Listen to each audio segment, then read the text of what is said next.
details in a while, but from here we're taking you live to Raisina Dialogue, where India's External Affairs Minister Dr. S. Jaishankar is discussing peace and security in a panel discussion. Foreign policy audience, what are the big takeaways from your book, from your recent book? What are your 4 or 5 big takeaways for the world we live in today? Okay. Clearly you're taking the think tank bit seriously. What are the takeaways? One, I think the really serious problems are stemming from the economic vulnerabilities of the world. My case is for re-globalization, where supply chains, where concentrations, where digital vulnerabilities are better addressed. And I push that because we are really focused much more on the obvious challenges, the war in Ukraine, what's happening in Gaza, the COVID. So my point is the economic fragilities, the economic dependencies are actually the really serious threat to the world. The second point would be that, in a way, beware of the normal. We tend to focus on the exceptional situations, but actually there's a daily, erosion or a daily danger or a daily insecurity created by the normal. So watch where the normal is going, because every day in our lives we are doing things which expose us more and more, particularly in a technology-dependent world. The third relates to the mind games.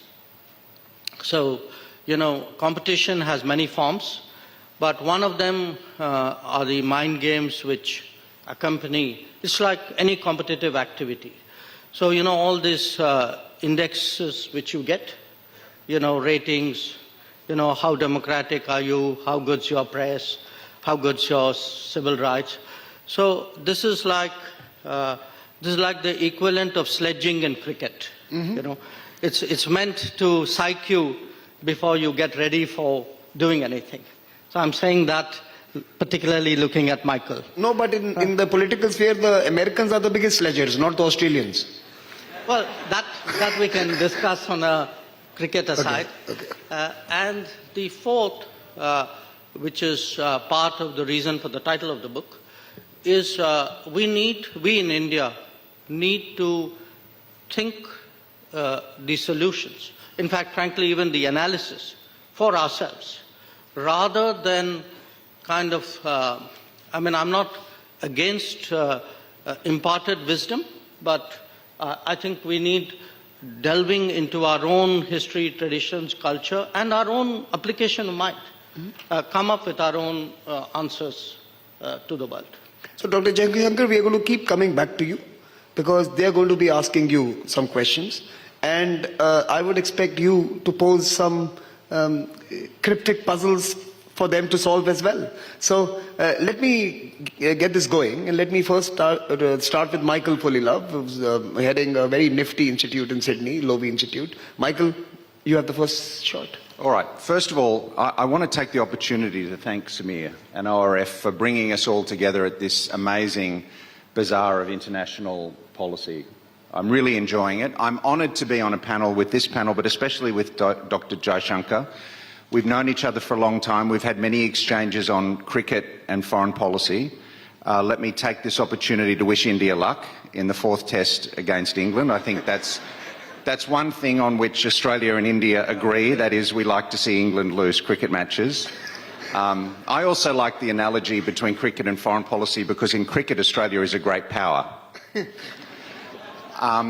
Let me come to great power competition, because that's what I want to ask you about. Great power competition has come roaring back over the past decade. Geopolitics is back. At the same time, wealth and power have moved eastwards towards our part of the world. And China's growth has comprised the largest element of that. There's a massive concentration of wealth in China. And that same period, which has coincided with Xi Jinping's period in power, has also seen China become much more aggressive in the waters to its east and south, in its relations with its neighbours, notably India, also Australia. But in truth, China has been at daggers drawn with many of its neighbours at different times over the past decade. And I would argue that the severity of China's behaviour has seen a few effects in our part of the world. First of all, other Asian countries seeking to step up and expand their freedom of movement and to make new friends, do things in different ways, because none of us wants to live in China's shadow. Secondly, institutional developments. For example, the elevation of the Quad. I would say both the Quad and AUKUS were made in China, Minister. And finally, connections between capable Asian countries like India and Australia getting stronger. So there's the context. Now let me ask you two questions about China, because I think China is at the heart of a lot of this strategic flux. First of all, let me ask you about relations between China and India. You told us at the inaugural session that we should listen, like Mr. Modi, the importance of listening and reflecting. I've listened during this conference. I heard the Indian Defence Secretary say that China was a bully.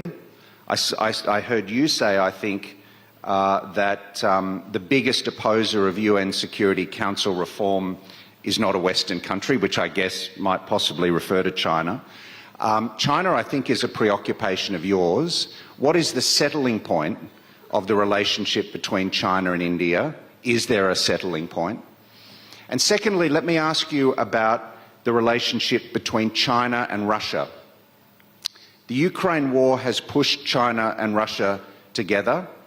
It seems to me there's a lot of confidence here in India that eventually they will pull apart again because they're different countries with different interests. But I wonder if there's some overconfidence there.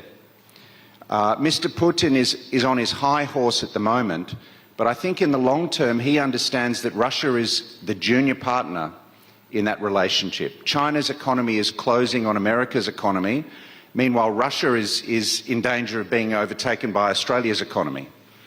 Let me finish. What if the China-Russia relationship strengthens? What if it doesn't turn out in the way that India hopes? Okay. You just introduced a thought in my head, which was people say that the Quad is directed against somebody. And it struck me that, yes, all four of us have had problems with the UK. So, think about it. But three of us have actually kind of fought a war. Yeah. But more seriously, what would be the, where would India-China finally find a equilibrium or a balance? It will, here's the problem. Both of us are rising, obviously at a different pace with different starting points.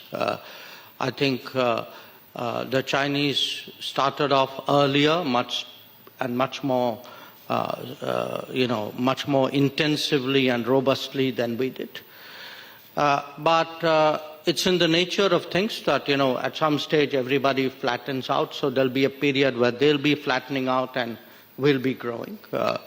I'm not in denial of, what the numbers today suggest, but if one looks, for example, at the Goldman Sachs prediction, which is that we'll both really, by about 2075, end up as $50 trillion economy plus, and will be the two closest to each other.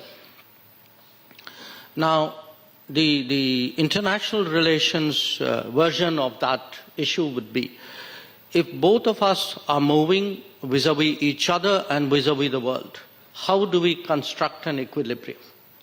That there will be occasions when one or the other would want to change, to do something to press home a particular advantage, and the other will resist it. Here's the immediate issue, which is, from the 1980s, really, late 80s, we had an understanding on the border precisely because it suited both of us. Now, there was a departure after after 30 years, a departure on their side in terms of how they behaved on the border. And there's a pushback from our side. So I think management, arriving at equilibriums, then maintaining those, refreshing those, is going to be one of the biggest challenges for both countries. It's not going to be easy. The bit which, the mind games which will be played would be, it's just between the two of us. There's nobody, the other 190 odd countries in the world don't exist in our relationship. That will be the mind game which will be played. I don't think we should play it. Because if there are other factors out there in the world which can be harnessed by me to get better terms on an equilibrium, why should I forego that right? So part of, today, when I say think through your own solutions, is don't give another country, which is clearly a competitive country, a veto over our policy choices. And unfortunately, in the past, that has happened from time to time. So we should be confident enough to leverage the international system to create the best possible outcome. Your second issue, Russia-China. It's kind of funny. On the one hand, you have people whose sets of policies bring the two together. And then you say, beware of them coming together. So, okay, I can see the reality out there, but I think it's very much certainly in Indian national interest, but I would suggest actually in global interest, that when Russia, what's happened today with Russia is essentially a lot of doors have been shut to Russia and the West. Okay, we know the reasons why. Russia is turning more to Asia or to parts of the world which are not West. Now, I think it makes sense to give Russia multiple options.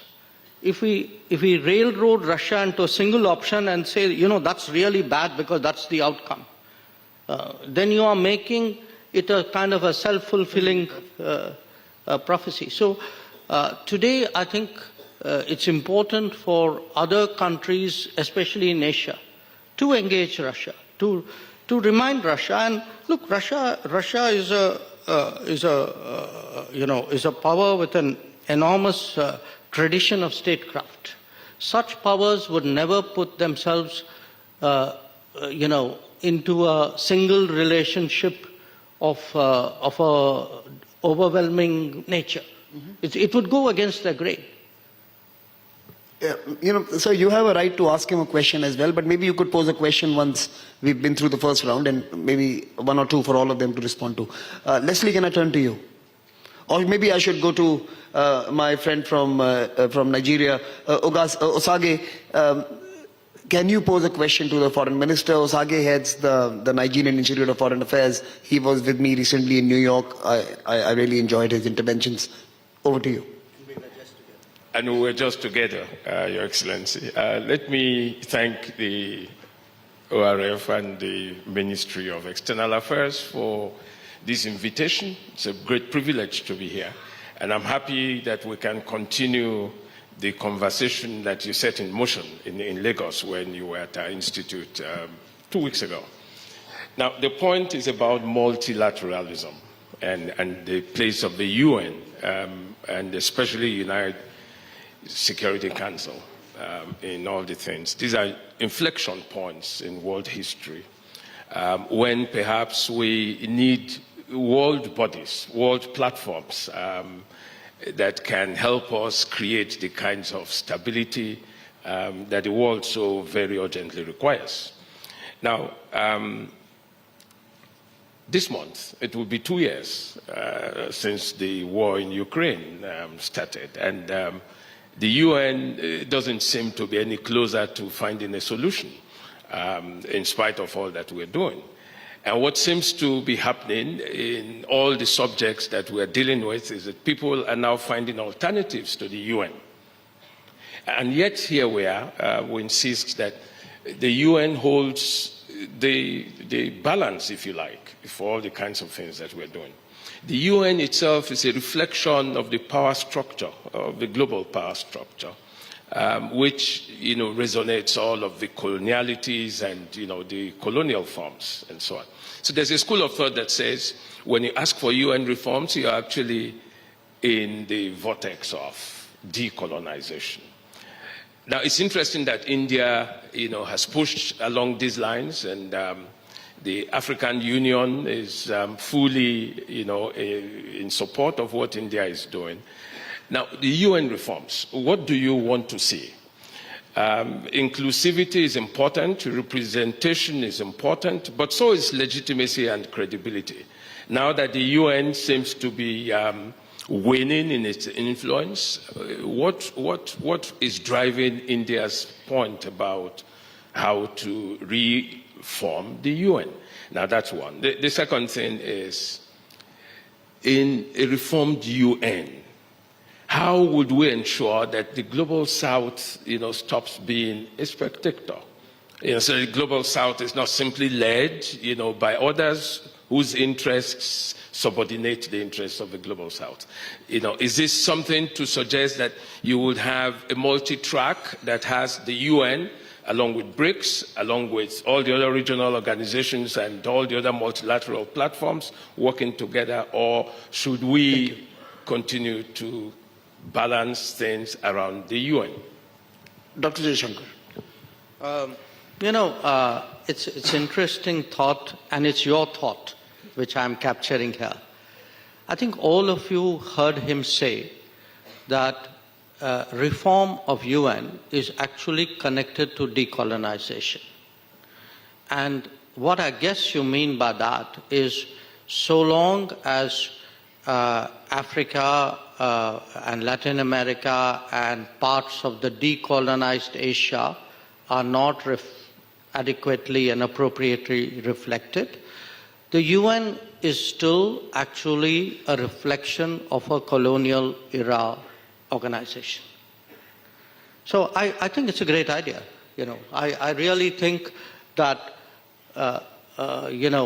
posing the reform issue in terms of perpetuating a colonial era is something which we all need to think about. But on the UN reform itself, there's actually been progress. It was interesting. I think you had a pre-panel Yes. of, there's a IGN process, the Intergovernmental Negotiation process. The chairs of that are Kuwait and Austria. And the chairs were visiting India. They participated in a panel before this conference. It was a curtain raiser, actually. Formally began. And what is happening right now is we have finally moved the needle to a point where different models of how to reform the UN are being presented before the UN. So there's a Mexico model, there's a Liechtenstein model. I don't know if the foreign minister of Liechtenstein is here in the audience. She was here at the conference yesterday. I spoke to her. There's an L69 model, of which India is also part, which is largely a global south view. I think Nigeria is also part of it. The G4 will give theirs. Africa will present it. So actually, finally, we've reached a point where very specific views of, the key elements of reform, that's being that's being heard in a way. Now, we'll have to see, okay, after you hear everybody out, what's the next step? Where do you go? That's not clear as yet. But we certainly, we have a strong view about the need for reform. We will put those views forward. When you have 200 odd members, it makes sense that the body will hear everybody out, and we will come to some kind of middle ground. I mean, that's what diplomacy and negotiations are about. But again, there's a very clever mind game being played, which is, how can we reform the body unless we have consensus? That's like saying, how can I take the exam because I don't know the result?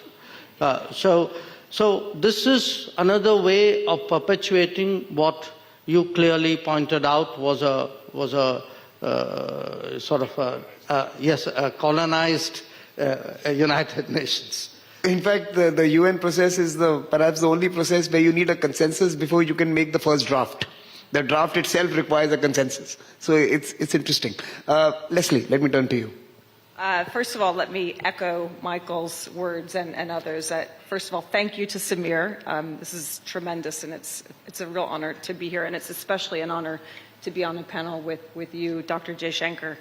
I want to ask a question about the G20. I was very lucky and fortunate. Samir gave me the opportunity to be a member of the Think 20 Task Force 7 on Reformed Multilateralism, and for me it was a year of coming to India on multiple occasions, to different parts of India, to listen to a really diverse set of voices, not only from India, but from all of the participants from the multiple countries who engaged in that. But I also got to listen to you and many of the things that you said. And in Mysuru at the final Think 20 summit, you always have very good lines. I think we all listen to you and follow you in part for those. But one of the things, a couple of the things you said, one was the G7, and you paused, it is important, but the world has moved on, and it's really the G20 that shows us the breadth and diversity and the diverse power, of course, although you don't use the word power, of the world. And so the G20 is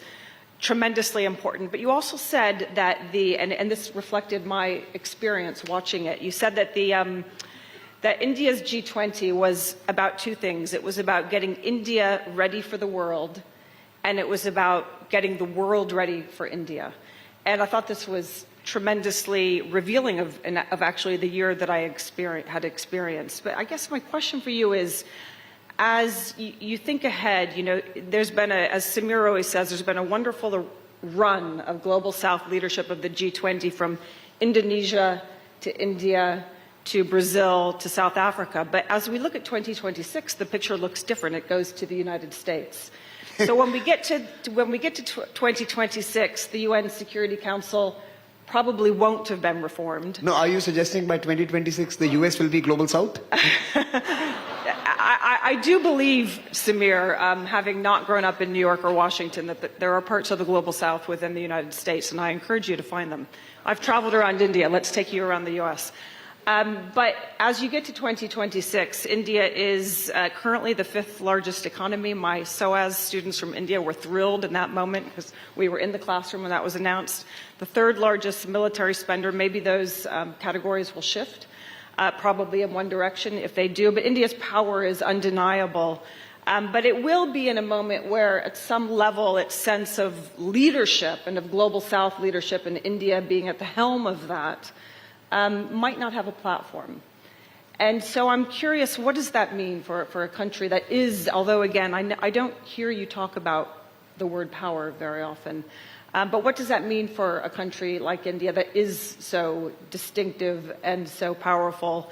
And also, what does it mean after this year, this past year, where the expectation, I mean, we all know it's extraordinary. You get off the airplane and you see G20 or you see T20. It's not even in the airport. You go around the cities, and that sort of signage, the posting, has created an awareness amongst Indians of India's global leadership. And quite frankly, I cannot imagine a U.S. in 2026 having signs about the G20 in Des Moines or in Ohio or anywhere else. We can help them with that. So what happens when you get to that stage? I think the second question is, are you having withdrawal symptoms? Or are you seeing greater demand from India for global leadership? I think that's the point she's asking, because you've raised the bar so high, people expect you to... And where do you go? And where do you go when you're not shut out, but when you're sort of not leading in the way that you should be leading? Okay. My first comment would be, yes, G7, the G7 to G20 was the big change of the last decade.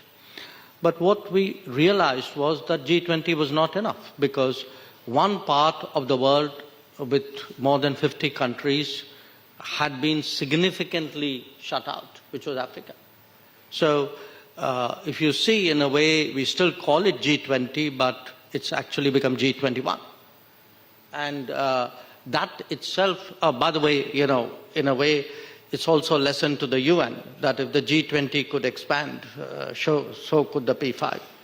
But it will be a process of change. That's what the world is about. The world is really about more prosperity, more production, much broader dispersal of economic and political power, in a way. So I can see that happening, when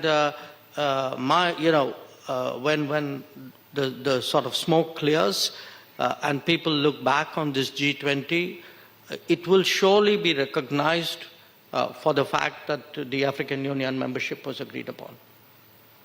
My second comment, why did I say, this whole thing about getting India ready for the world and the world ready for India? We've had foreign policy events before. We've had gatherings before. They have been largely restricted to the formal processes of diplomacy, mainly in the capital city. I've attended pretty much all the G20s since 2015. I missed one, that was my gap year in the government. So in that period, we saw how others conducted the G20. And we felt this time that this was an extraordinary opportunity, one, to get the people of India, especially the young people of India, interested in foreign policy.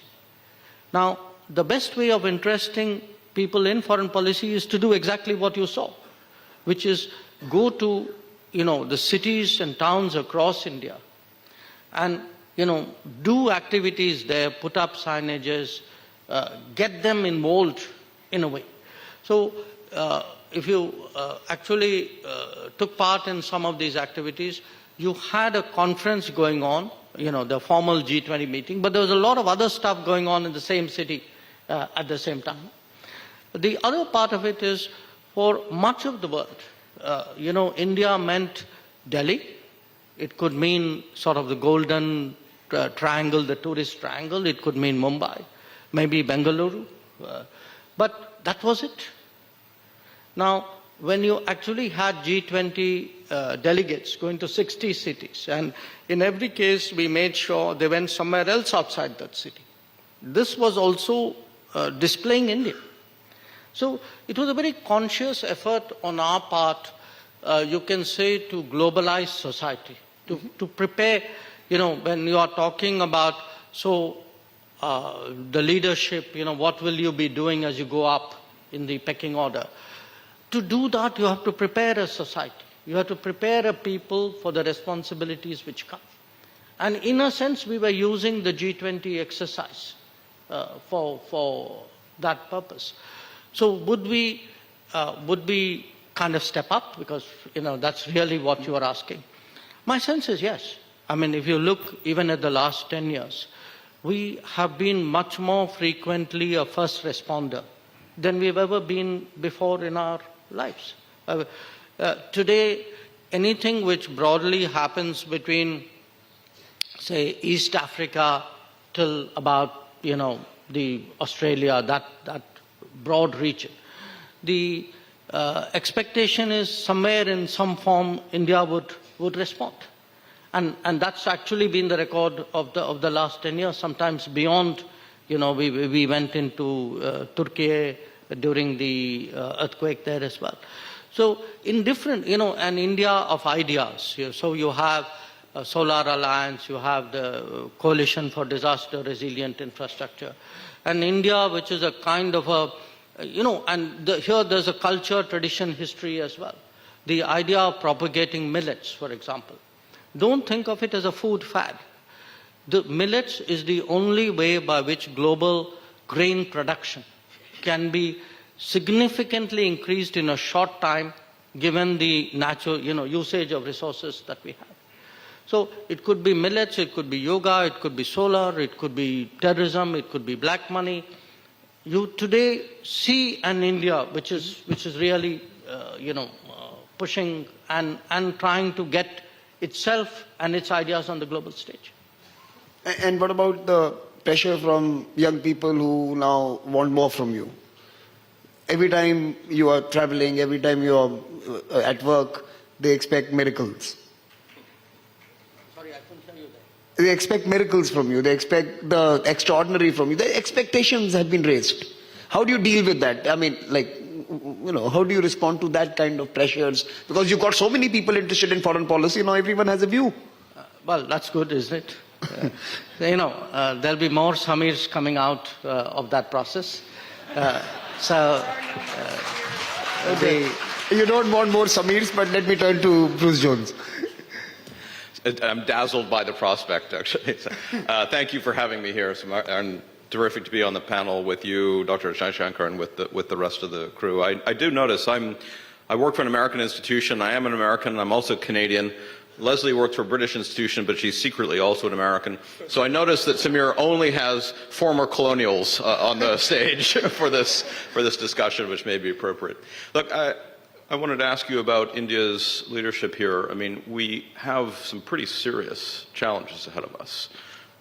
Deterring great power war, managing great power competition, I think a much deeper conceptualization and driving of reglobalization than has been discussed so far, driving a deeper reform and adaptation of the treaty-based order that can survive to some degree. No one state can do all of that. India has important roles to play, but there are other actors that I think that can contribute: the Brazils, the Indonesias, the Turkeys, etc., as well as some of the European and Western middle powers and major powers, the Canadians, Australians, etc., Spain. What prospects do you see for greater collaboration among that set of actors, the major powers that aren't the ones who are really driving great power competition? I mean, you're an actor in great power competition too, but you're not the primary drivers of it. What scope is there for collaboration among that kind of group of major powers, major and middle powers, that have deeply vested interests in the survival of the system, even if the system needs to change quite a lot? So you're talking here of the P5?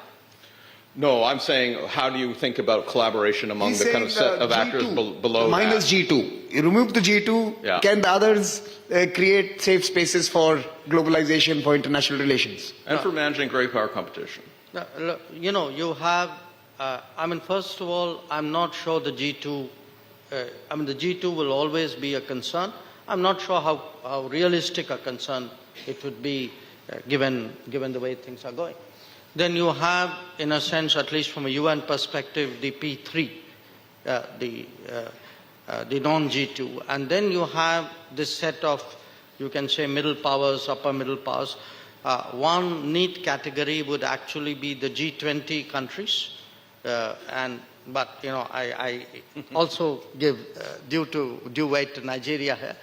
But let us say there are those roughly 10 odd countries which would be G20 countries of regional influence. Yeah. My sense is you're going to see both lateral and to some degree vertical collaborations. Some of the collaborations would come from pre-existing architecture. I mean, you have alliances. The alliances or groupings, the EU allows a lot of countries to coordinate. The NATO allows a lot of countries to coordinate. Australia, Japan, by virtue of their treaty alliances, treaty relationships, do that. The interesting ones would be the loners, in a way, the ones who are not embedded in a pre-existing structure. And you can see that in different ways they are both expanding options, but also trying to forge something common.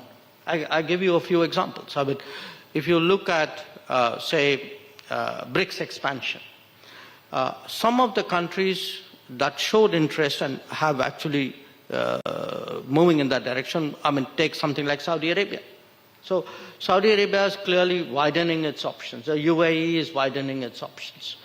But at the same time, these loner countries, these independent countries, through initiatives like IMEC, are working, together. So they're also trying to forge, I would say, common ground on a particular set of issues. So you're going to see, there would appear to be contradictory trends. To my mind, they are not. I think, to me, it's more like the natural diversity of the world finally escaping the clutches of a discipline imposed after the Cold War. So the Cold War really, compelled or, incentivized a whole lot of countries to come together very tightly. That's now loosening up. There'll be consequences. A lot of countries will now, try to have multiple options. And then once, even as they do that, they will form combinations of their own.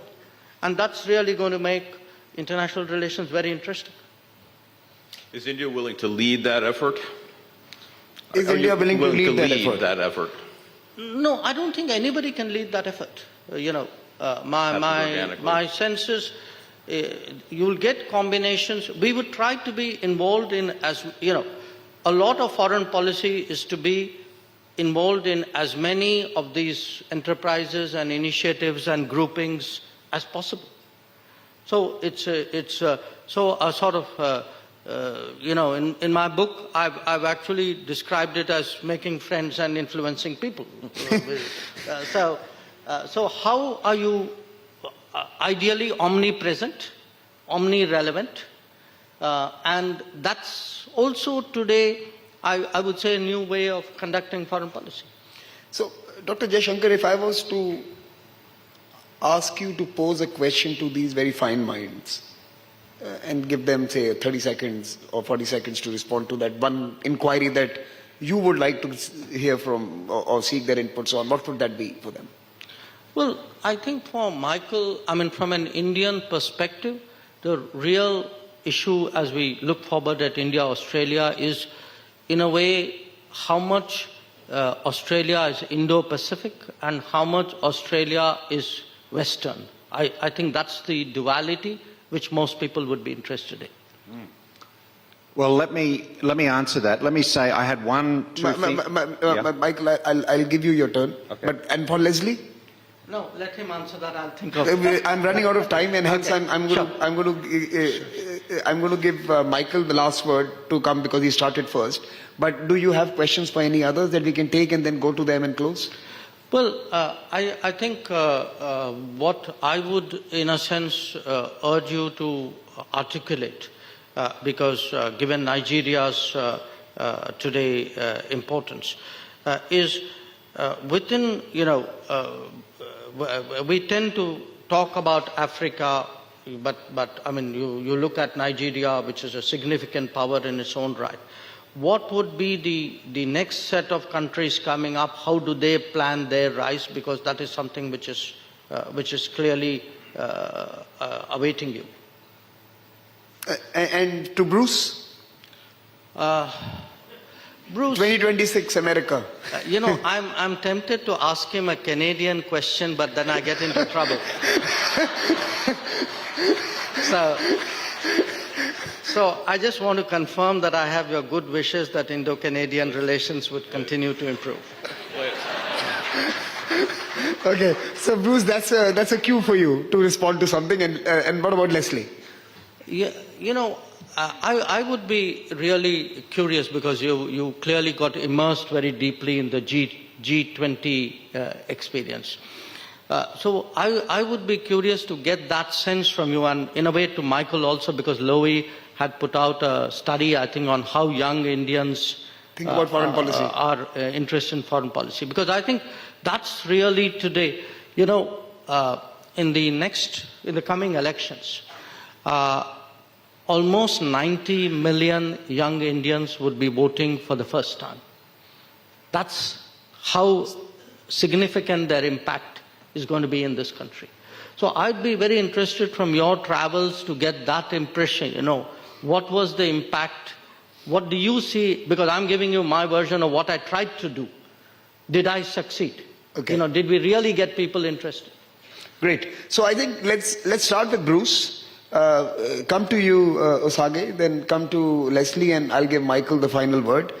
You all have 45 seconds to 1 minute each for your final interventions this afternoon, after which I'll start singing, so you should avoid that. So but Bruce, let's start. As a Canadian, look, the thing I would raise is the really important role through the Cold War and in the post-Cold War that was played by major powers and middle powers in quiet diplomacy to help the great powers manage de-escalation, and in innovation in the multilateral space. The creation of new instruments like peacekeeping, etc., was always done by major powers or middle powers working quietly. Canada did that, Australia did that, India did that at an earlier phase, and I think that role is extraordinarily important in the years ahead, so something to reflect on and look at. Osage? Yes, thank you. When you talk about emerging countries in Africa, and you say after Nigeria, which are the other countries, you can have a good lineup: South Africa, Kenya, Ghana, Egypt, Algeria, Morocco. All of these countries are there, but there is something that makes Africa a little exceptional. It is the consensus building that is traditional to Africa as a value. And so the African Free Trade Agreement, for instance, provides a very strong cement for all of that continent. And you would find even in the BRICS, you have found it necessary to admit AU rather than another country, for instance. I think it's a reflection of how very strong the African consensuses, have been over the times. And you see what the regional bodies are doing, SADC, the IGAD, the ECOWAS, and so on. So it's not simply and only about individual countries emerging anymore. So we have to be simultaneous, in dealing with Africa. We're dealing with, these regional organizations alongside, those powers. And you will find that the evolving powers in Africa are themselves seriously located within those regional frames. Excellent. Leslie? Yes, so I think undoubtedly my experience would suggest that you succeeded on the back of a very strong base of young people, not least the Raisina young fellows, but really there is an extraordinary base on which to build. If you can actually get those 90 million young people to turn out and vote, that would certainly be a level of success that the democracy that I'm most familiar with struggles with, getting its young voters. 90 million. 90. 90. Yes, 90 million. I mean, that in itself would be extraordinary. And if you've helped to shift the balance on why they're voting, then that's quite powerful. I think when the thing that I think you feel most, at least I feel most. Look, if you are one of the 90 million, will you vote for Dr. Jaishankar or not? I think we're gonna bring you to our intellectual circles in the West, but even as a member of the non-West, as opposed to the anti-West. But there's a lot to play for here. The energy and the dynamism and the willingness of the young Indians that I've encountered to work literally around the clock is truly refreshing, and I hope it's never lost with labor laws as much as we need them. But I guess the question on the international stage, have you succeeded, would also, and on the domestic, is can you meet those expectations in the next phase? Because the G20 was 1 year, and there is a continuity, as I mentioned. But the question, I guess, beyond that is also that people are looking not only to see whether India steps up, but also to see whether this sort of not taking a position is sustainable. I flinch every time I see one of my colleagues in the US or the UK talk about India as a swing state, as a fence sitter, or as a hedger. I find it very patronizing. The Indian part of myself finds that very patronizing. But there is something to it, and you capture it as saying non-West and working in multiple formats. But I think that the world is still waiting to see whatever India's values are, we have some sense of them. Will they inform its foreign policy, and will India really step up to lead? And I think young people will look for that leadership, because it's the thing that, beyond materialism and access, it's the thing that really inspires people to do more. Michael. You asked me, is Australia part of the West or is it part of Asia? And the answer is we're both.